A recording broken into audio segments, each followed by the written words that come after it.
Hey friends, welcome back to Oso Farm. We wanted to jump on and do a quick video update for you guys. We've gotten so many really sweet comments and messages asking how we're doing and expressing y'all's concern and support and prayers for us. So thank you for that. It has been 3 weeks. It was 3 weeks. 3 weeks on Thursday. Today is Sunday. So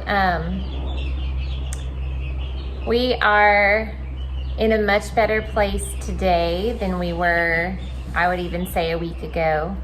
So every day we're feeling a little bit more settled, and I think it's, there's no way. It's just been really, really hard, and there's no way to avoid the hardness of it. So we've just been trying to kind of establish a new living situation for us. So we just wanted to jump on here and really briefly tell you what happened and tell you where we are today and what the kind of plan is moving forward. And I'm gonna let Bryan share about the actual fire, because I was at my mom's. I had cooked a beautiful dinner. I had done this really great video for you guys that never was published. I made a really nice dinner and then this delicious dessert that we didn't even touch. We don't know if it was delicious. Well, I know it was delicious. This peanut butter sheet cake, and it was actually on the counter when we walked through the house afterwards with the fire marshal.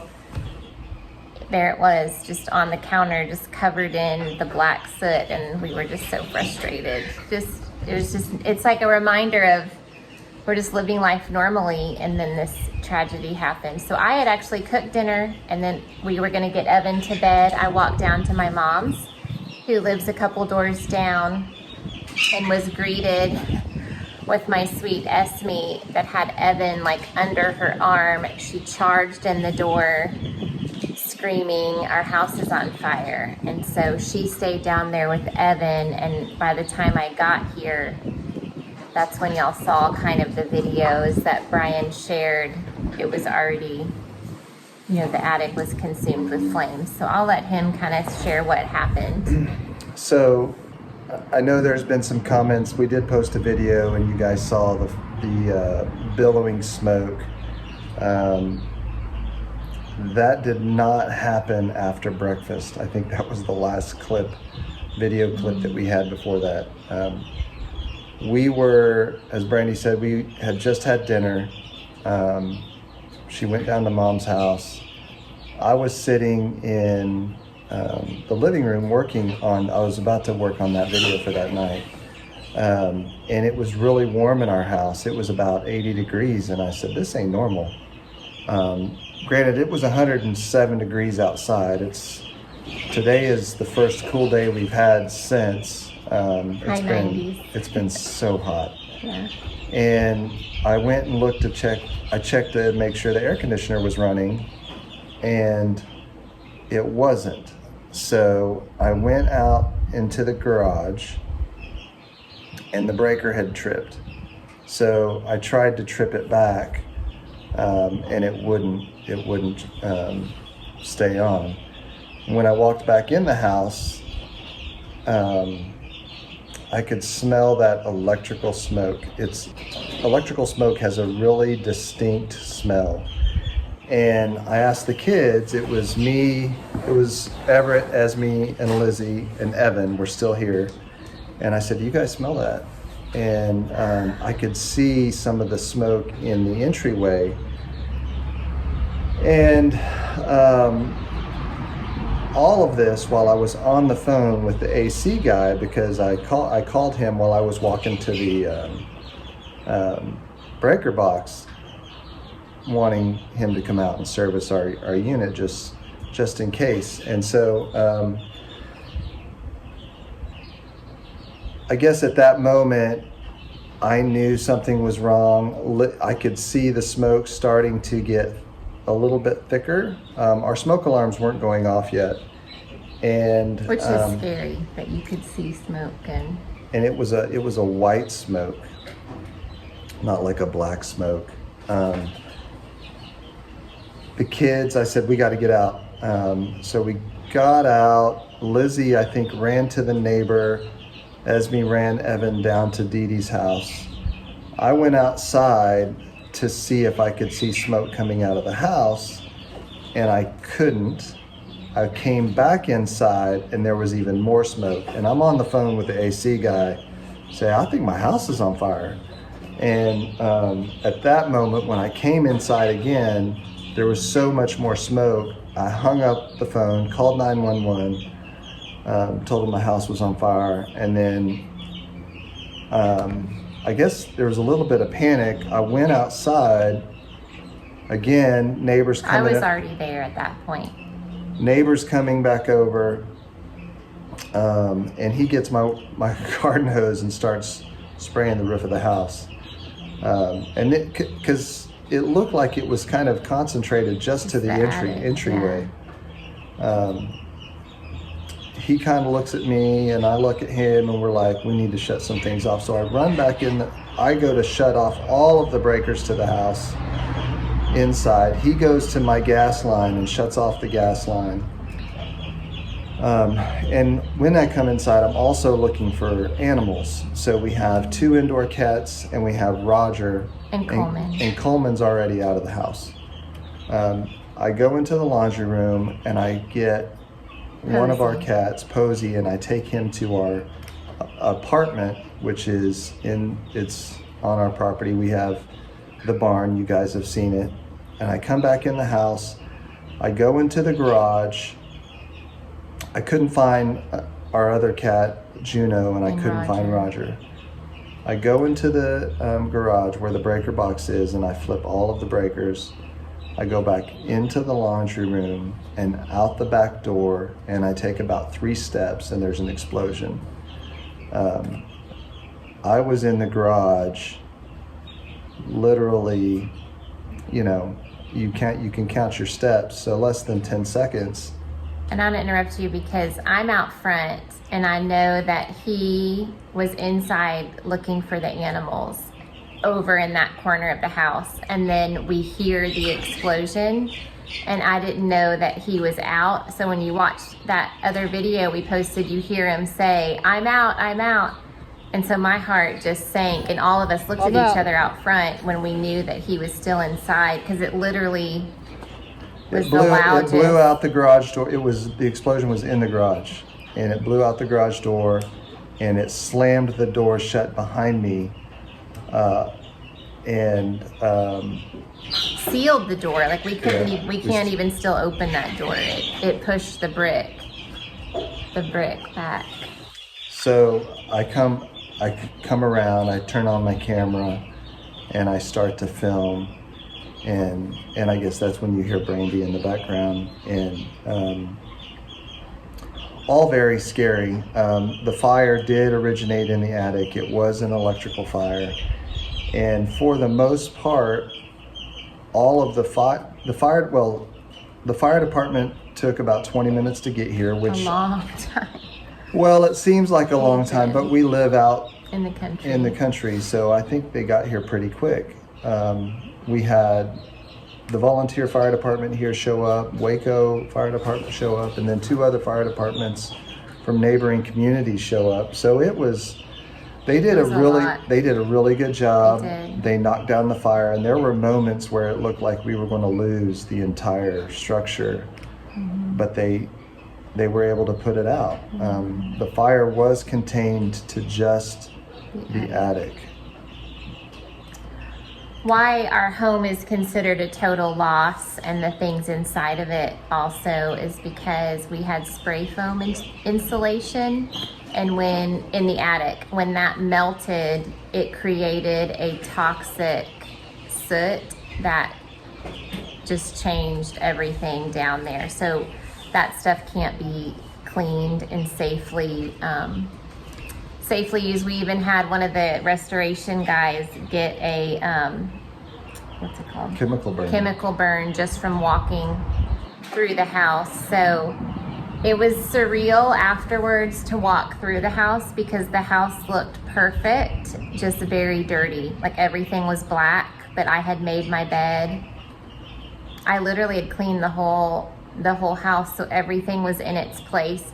The only thing that was actually burned was the ceiling, and then everything was really wet from the the hoses of the fire department, and then everything was black. And then by the next day when we walked through again with the restoration company, everything had settled, and things that you could kind of just see a dust on now were solid black. So back to the house fire. The fire department, I don't know how long it took. All of my adrenaline is, I was spent. I couldn't even stand up.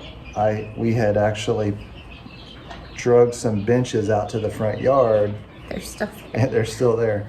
And I was so emotionally, physically, I think the adrenaline that went through my body and just the running around. I had run into the backyard to get our Pyrenees and our goats. I opened the gates because in the video you'll see the smoke is billowing and going towards the backyard. We just thought they were gonna all die. So we were able to get them to come into the front and then put them in the neighbor's yard. And anyway, so the fire's out. Firemen are wrapping up. The front door's open. Everything's black. There's no lights. And then you hear some commotion, and the firefighters say, "There's a dog coming out the front door."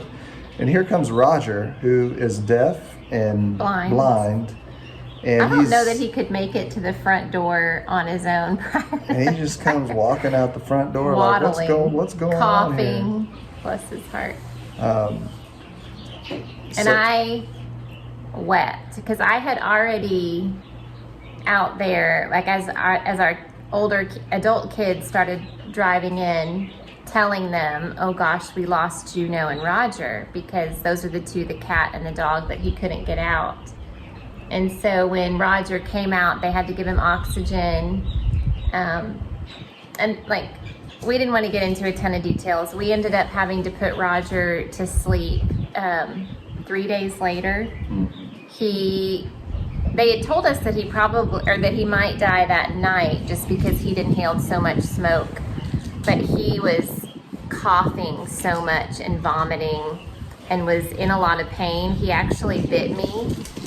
And I think it was just, he was so disoriented, and that when that stuff just settled in his lungs, he had to have been in pain. So we called our vet, and they immediately, told us the right thing to do would be to put him to sleep. So we had to do that a couple days later, which was it was the right decision, but it was really hard. He was 17, 18 years old, and we kind of thought that he would actually probably outlive us because he just kept living.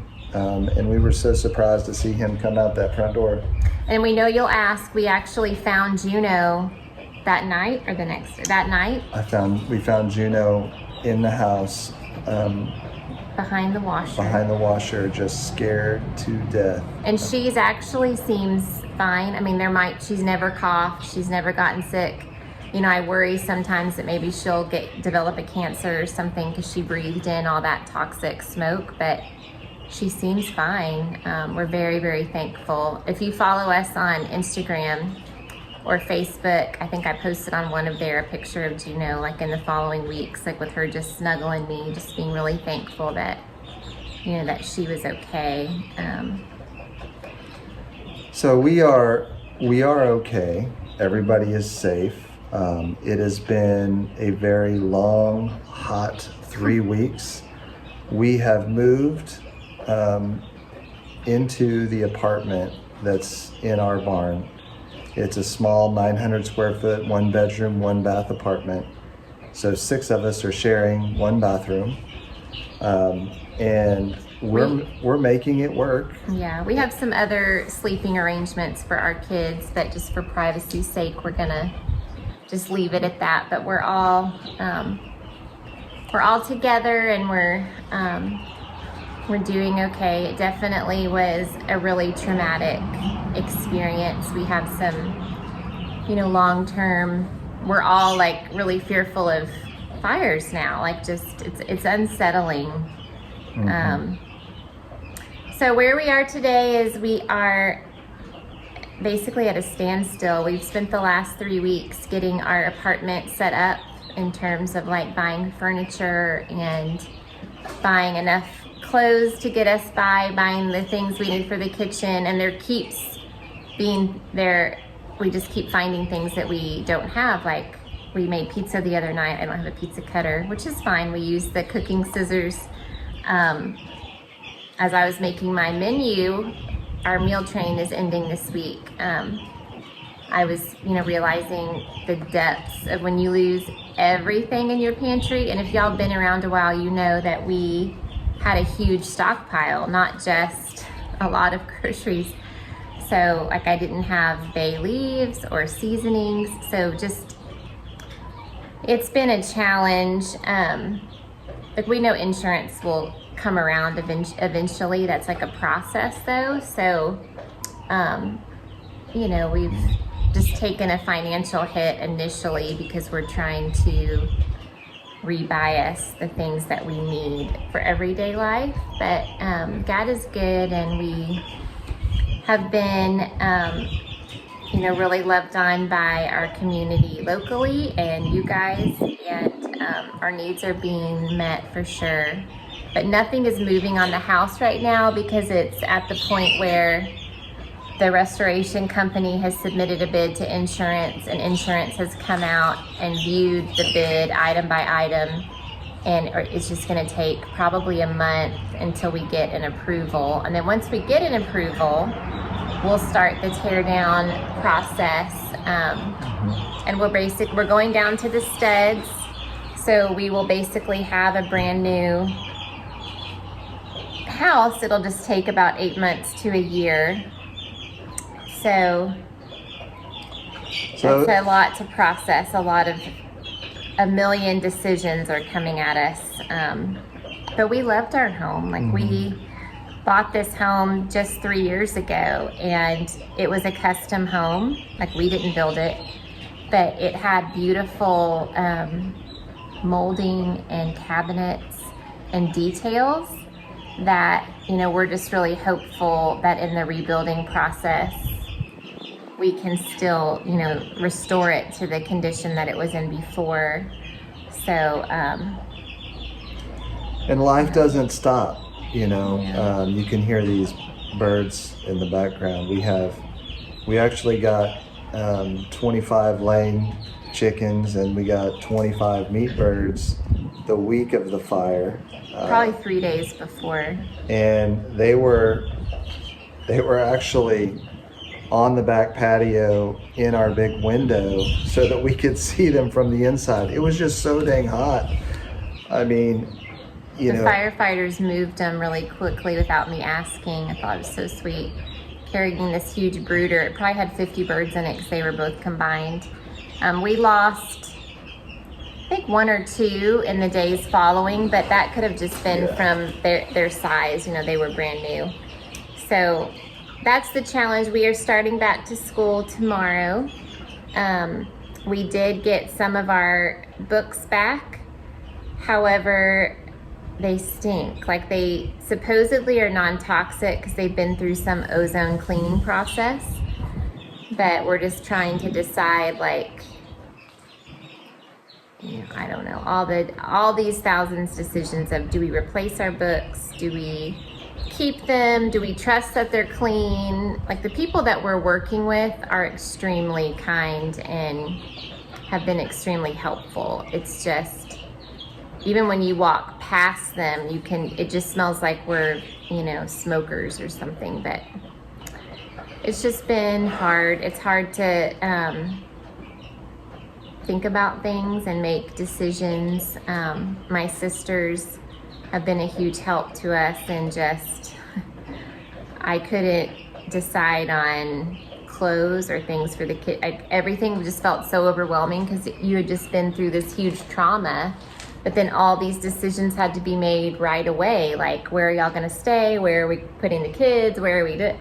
And so everybody just kind of rallied around us and helped us. But now that the fog is lifting, we're trying to make, long-term decisions. So we feel really good about how we've set up our space. We're definitely going to be in tight quarters, but people do that all the time. And we love each other and we like to be together. So I think that's the goal, is just giving each other enough space, giving the teenagers enough space to breathe and, have their time. We've tried to get life as normal as possible. Where we probably emotionally and just physically drained, didn't want to jump back into church and serving and Wednesday night programming. I think it was, looking back now that we've started, it was the best thing for the kids and us to just live again. So in terms of our channel, I always enjoyed making the videos, but I don't think that I realized how much I did until I just physically couldn't because of our situation, and then we lost all of our equipment. So like right now we have the phone propped up on a cooler on a table, propped up by a pillow. So like we're gonna start cooking again. I'm in the tiniest kitchen. So I just don't know how to navigate. This is not gonna be like stellar videos that we'll be bringing to you, but I definitely think we wanna just continue to make videos and take y'all along for the ride. So just keep that in mind. Where, I lost all my recipes, all my cookbooks. So. Well, it's not technically lost. It's just. I just don't have them today. We don't have it. We don't have it until they clean them and then decide, are they coming back to us or are they not? So we definitely want, to keep filming. My goal this week is to get at least one video up past this. We're gonna, we have doctor's appointments this week. We're starting back to school. And so I think, we've got a lot of farm things going on, like the meat chickens and our hens. We obviously did not start a fall garden because I literally was gonna start that like 3 weeks ago, a month ago. So, but a lot of the things outside, like our garden in the spring, while we won't have a home to move into yet, those things, I'm just gonna go big on those things because it's actually something that I can do. And once the emotions of this aren't so intense, I know that while we loved our old home and would have preferred to have kept it, in the coming months, we will have some fun decisions to make. We just redid the floors, but redoing the floors and paint colors and light fixtures, and we've got all that ahead of us. But right now we're just kind of in this, what is our life? What does today bring? And we just need to have patience because there's nothing we can do to speed up the process. So our goal and hope is that at the end of this, that we're just closer as a family, and that we continue to, I don't know if I need to touch it, if I do something to it. That we continue to trust God. That's not going to be, I think our battery's about to die. So we should probably wrap it up. So if you've stuck with us, I don't know, the birds are everywhere. Thank you.